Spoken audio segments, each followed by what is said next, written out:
నమస్కారం, సంగ్రహ స్టూడియోస్ కి స్వాగతం. హెడ్లైన్ చూద్దాం.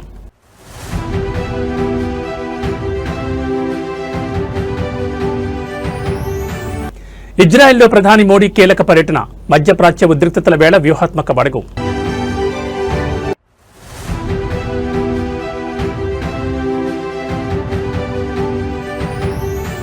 మార్కాపురంలో సీఎం చంద్రబాబు పర్యటన, వెలిగొండ ఫీడర్ కాలువ పనులకు శంకుస్థాపన.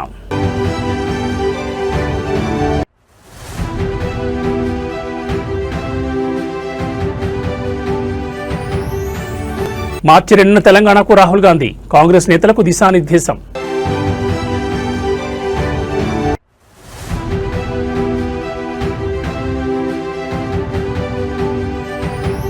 రాష్ట్ర వ్యాప్తంగా ఇంటర్ పరీక్షలు ప్రారంభం, కట్టుదిట్టమైన ఏర్పాట్లు చేసిన అధికారులు.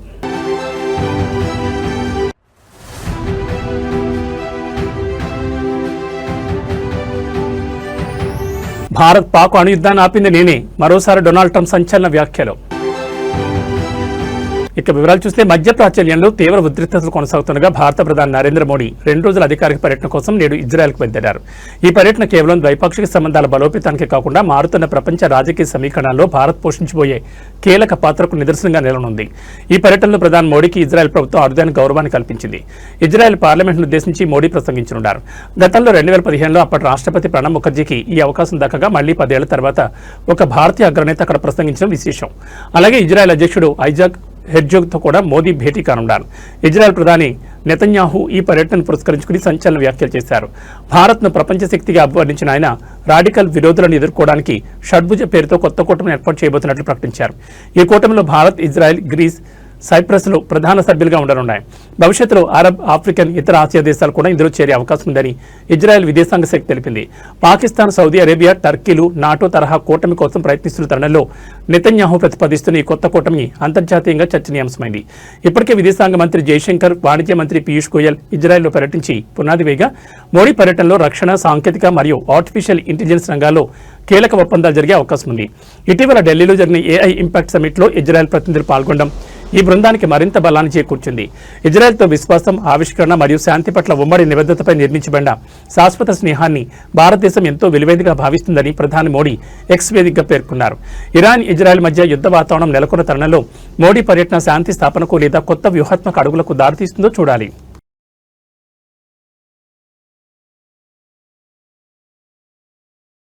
ముఖ్యమంత్రి చంద్రబాబు నాయుడు నేడు మార్కాపురం జిల్లాలో పర్యటించనున్నారు. ఈ పర్యటనలో ప్రధానంగా దశాబ్దాల కాలంగా ఎదురుచూస్తున్న పూల సుబ్బయ్య, వెలిగొండ ప్రాజెక్టు పనులపై ఆయన దృష్టి సారించారు. దోర్నాల మండలం గంటవానిపల్లి వద్ద సుమారు 456 కోట్ల అంచనా వ్యయంతో చేపట్టనున్న ఫీడర్ కాలువ పనులకు సీఎం శంకుస్థాపన చేయనున్నారు. వెలిగొండ ప్రాజెక్టు పూర్తయితే ప్రకాశం, నెల్లూరు, కడప జిల్లాలోని కరువు ప్రాంతాలకు సాగునీరు, త్రాగునీరు అందుతాయి. ఈ ఫీడర్ కాలువ పనులు ప్రాజెక్టు పూర్తిస్థాయి వినియోగంలోకి రావడానికి అత్యంత కీలకం కానున్నాయి. శంకుస్థాపన అనంతరం ముఖ్యమంత్రి ప్రాజెక్టు పనుల పురోగతిపై నీటిపారుదల శాఖ అధికారులతో ఉన్నత స్థాయి సమీక్ష నిర్వహిస్తారు. గత కొన్నేళ్లుగా పెండింగ్ లో ఉన్న పనులను నిర్ణీత గడువులుగా పూర్తి చేసేలా అధికారులకు దిశానిర్దేశం చేయనున్నారు. క్షేత్రస్థాయిలో ఎదురవుతున్న సాంకేతిక ఇబ్బందులు, నిధుల విడుదల మరియు భూసేకరణ వంటి అంశాలపై నేరుగా చర్చించనున్నారు. ప్రాజెక్టు పనులు నత్తనడకన సాగుతున్నాయన్న విమర్శల నేపథ్యంలో సీఎం స్వయంగా పర్యవేక్షించడం ద్వారా పనుల్లో వేగం పెంచుతారని సామాన్య ప్రజలు ఆశిస్తున్నారు. మార్కాపురం జిల్లాగా ఆవిర్భవించిన తర్వాత ముఖ్యమంత్రి చంద్రబాబు ఇక్కడ పర్యటించడం ఇదే తొలిసారి కావడం విశేషం. ఈ సందర్భంగా తర్లుపాడులో ఏర్పాటు చేసిన భారీ బహిరంగ సభలో ఆయన ప్రసంగించనున్నారు. కొత్త జిల్లా అభివృద్ధికి ప్రభుత్వం తీసుకుంటున్న చర్యలు, సంక్షేమ పథకాలు మరియు రాయలసీమ, నెల్లూరు ప్రాంతాలకు వెలుగొండ ప్రాజెక్టు ప్రాముఖ్యతను వివరించనున్నారు. ఈ పర్యటన జిల్లా రాజకీయాల్లో మరియు స్థానిక అభివృద్ధిలో ఒక కీలక మలుపుగా నిలుస్తుందని పార్టీ శ్రేణులు భావిస్తున్నాయి. ముఖ్యమంత్రి పర్యటన దృష్ట్యా జిల్లా యంత్రాంగం భారీ భద్రతా ఏర్పాట్లను పూర్తి చేసింది.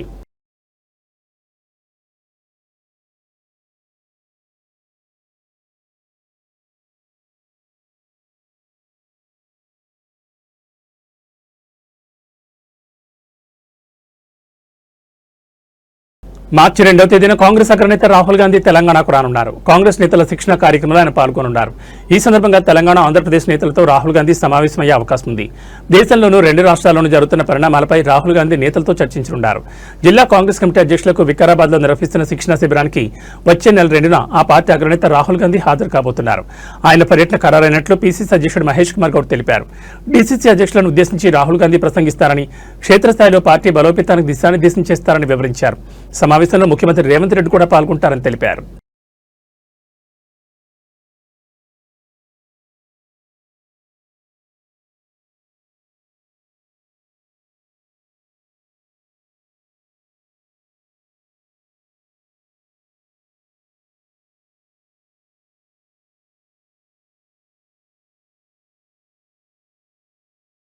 సుప్రీంకోర్టులో తెలంగాణ మాజీ మంత్రి బీఆర్ఎస్ నేత మల్లారెడ్డి, ఆయన కుమారుడు మహేందర్ రెడ్డి, అల్లుడు మర్రి రాజశేఖర రెడ్డిలకు చుక్కెదిరింది.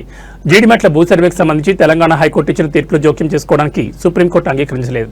మేడ్చల్ మల్కాజ్గిరి జిల్లా కుత్బుల్లాపూర్ మండలంలోని జీడిమెట్ల సర్వే నెంబర్ 82/1 ఈఈలో గల 0.33 గుంటల భూమికి సరిహద్దులు నిర్ణయించాలని కోరుతూ సేరి శ్రీనివాసరెడ్డి అనే వ్యక్తి తొలుత హైకోర్టును ఆశ్రయించారు.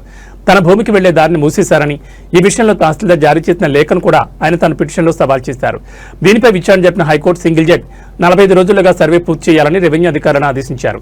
ఈ తీర్పును మల్లారెడ్డి తదితరులు డివిజన్ బెంచ్లో సవాల్ చేయగా సింగిల్ జడ్జి ఉత్తర్వులను ద్విసభ్య ధర్మాసనం సమర్థించింది. దీంతో వారు సుప్రీంకోర్టును ఆశ్రయించారు. ఈ పిటిషన్పై నిన్న justice Prashant Kumar Mishra, justice NV అంజరియాలతో కూడిన సుప్రీంకోర్టు ధర్మాసనం విచారణ జరిపింది. సర్వే ప్రక్రియ ఇప్పటికే పూర్తయినందున ఈ దశలో తాము జోక్యం చేసుకోలేమని స్పష్టం చేస్తూ పిటిషన్ను తోసిపుచ్చింది.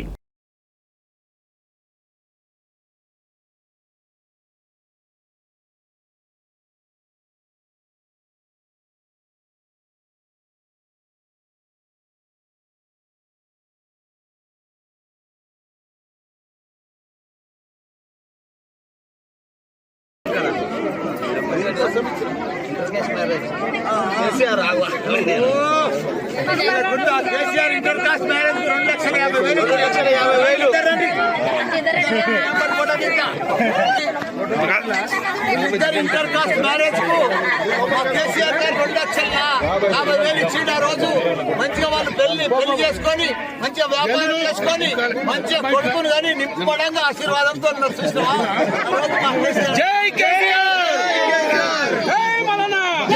ఈ రోజు ఉదయం 9 గంటలకు తెలంగాణ రాష్ట్ర వ్యాప్తంగా ఇంటర్మీడియట్ వార్షిక పరీక్షలు అత్యంత కట్టుదిట్టమైన ఏర్పాట్ల మధ్య ప్రారంభమయ్యాయి. మొదటి రోజు ఫస్ట్ ఇయర్ విద్యార్థులకు సెకండ్ లాంగ్వేజ్ పరీక్ష నిర్వహించగా రేపటి నుంచి సెకండ్ ఇయర్ పరీక్షలు మొదలు కానున్నాయి. విద్యార్థుల సౌకర్యార్థం టీజీఎస్ఆర్టీసీ ప్రత్యేక బస్సులు నడుపుతుండగా పరీక్షా కేంద్రాల వద్ద కట్టుదిట్టమైన ఏర్పాట్లు చేశారు. మొత్తం పరీక్షల ప్రక్రియను పర్యవేక్షించేందుకు ఇంటర్ బోర్డు సీసీ కెమెరాల నిఘాతో పాటు ఫ్లయింగ్ స్క్వాడ్ బృందాలను రంగంలోకి దించింది. పరీక్షా కేంద్రాలకి మొబైల్ ఫోన్లు, స్మార్ట్ వాచీలు వంటి ఎలక్ట్రానిక్ పరికరాలను కఠినంగా నిషేధించారు. విద్యార్థులు ఎటువంటి ఒత్తిడికి లోను కాకుండా ప్రశాంతంగా పరీక్షలు రాయాలని అధికారులు సూచిస్తున్నారు. ఏమైనా సమస్యలు, సందేహాలుంటే సంప్రదించడానికి బోర్డు ప్రత్యేక హెల్ప్ లైన్ నంబర్లను కూడా అందుబాటులో ఉంచింది. ఇదిలా ఉంటే ఈ సంవత్సరం మొత్తం 9,97,075 మంది విద్యార్థులు పరీక్షలకు హాజరు కానున్నారు. అందులో ప్రథమ సంవత్సరం నుంచి 4,89,126 మంది, ద్వితీయ సంవత్సరం నుంచి 5,07,949 మంది విద్యార్థులు ఉన్నారు. పరీక్షల నిర్వహణ కోసం రాష్ట్ర వ్యాప్తంగా 863 ప్రైవేట్ కాలేజీలు, 404 ప్రభుత్వ కళాశాలలు, 221 ఎయిడెడ్ కాలేజీలు, మరో 7 ఇతర విద్యా సంస్థలను పరీక్షా కేంద్రాలుగా ఎంపిక చేశారు.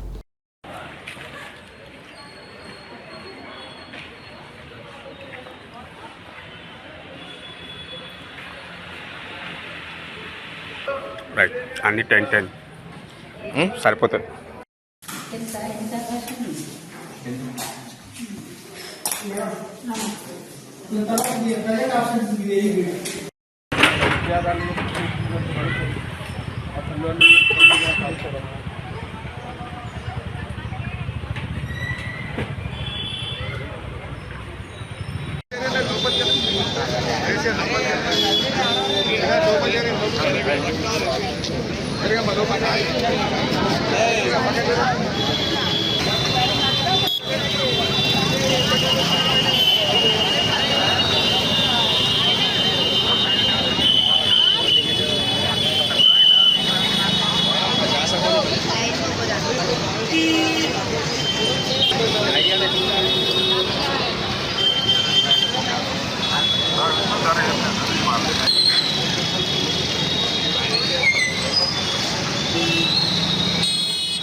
మీరు కొంచెం పక్కకు జరగండి.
ఇంటర్మీడియట్ వార్షిక పరీక్షల మొదటి రోజే విద్యార్థులకు చేదు అనుభవం ఎదురైంది. జగిత్యాల మరియు నిజామాబాద్ జిల్లా కేంద్రాల్లో పరీక్షలకు వచ్చిన ఇద్దరు విద్యార్థులను అధికారులు పరీక్షా కేంద్రంలోకి అనుమతించలేదు. కేవలం నిమిషాల వ్యవధిలో ఆలస్యంగా రావడంతో నిమిషం నిబంధన పేరుతో అధికారులు గేట్లు మూసేశారు. జగిత్యాలను ఒక కేంద్రానికి ఓ విద్యార్థిని, అలాగే నిజామాబాద్ కేంద్రానికి మరో విద్యార్థిని కొద్దిపాటి ఆలస్యంతో చేరుకున్నారు. తమ భవిష్యత్తును దృష్టిలో ఉంచుకుని లోపలికి అనుమతించాలని వారు అధికారులు కాళ్లు పట్టుకుని కన్నీరు మున్నీరుగా విలపించినప్పటికీ అధికారులు కనికరించలేదు. నిబంధనల ప్రకారం ఆలస్యమైతే అనుమతించే ప్రసక్తే లేదని స్పష్టం చేశారు. దీంతో విద్యార్థులు పరీక్షా కేంద్రం బయటే కూలబడి ఏడవడం చూసిన స్థానికులు సైతం చలించిపోయారు.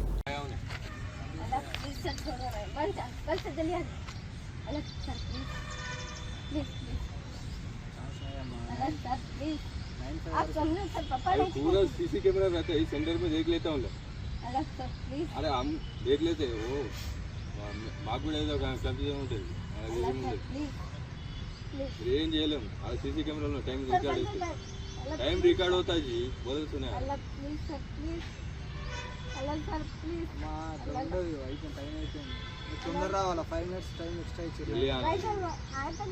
అది బच्चा भी चला जाता देखो अब तक कह रहा हूँ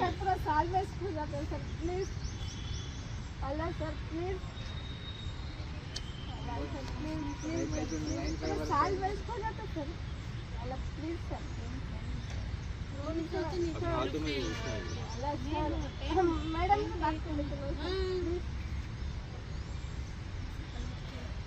अल्लाह सर प्लीज प्लीज ना sir please Allah sir please बनता कैसे जल्दी सर आज तक टाइम होगा घर पर कोई नहीं है आज तक टाइम होगा ना पापा भी नहीं है सर घर पे आप चाहे तो कॉल करके पूछ सकते पापा जी अल्लाह सर प्लीज थोड़ा अपना काम आप कर तो सर हम अकेले कब जल्दी निकले घर से Allah sir please Allah sir please थोड़ा साथ वेस्ट हो जाए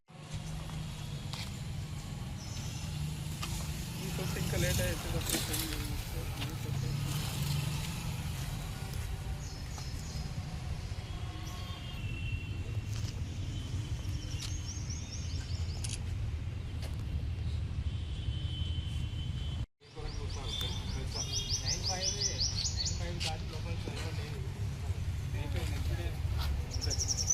అసలు అవకాశం లేదు. లేదు కాదు, ఇక్కడ అవకాశం బాధపడే అవసరం లేదు. 9:05 తర్వాత ఎవరు